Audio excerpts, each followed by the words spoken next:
নন্দিনী তুমি কি ঢেঁকি শাক খাও? ঢেঁকি শাক খাও? এই দেখো কচুর শাকে কচু হয়ে আছে। এই যে এটা কি কচু মা? এই যে এটা কি কচু গো? ছড়া কচু। এই যে ছড়া কচু। হ্যাঁ কিন্তু হাতে ধরে একদিন মানুষ চুলকায়। ওই যে এদিকে আরো কয়টা দেখা দেখা ওই যে ওদিকে আরো কয়টা কচু হোসেন কবে তুকাইছিলাম। তাই ওই যে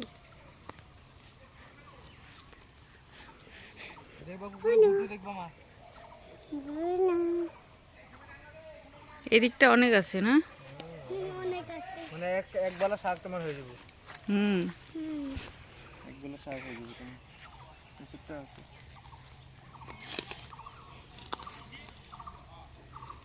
আজকে ঢালাইয়ের কাজ হইব নাকি? ডালাই করব কইরা বড় বাড়ি যাব আজকে ঢালাই করব কালকে ঈদ দিব ঈদ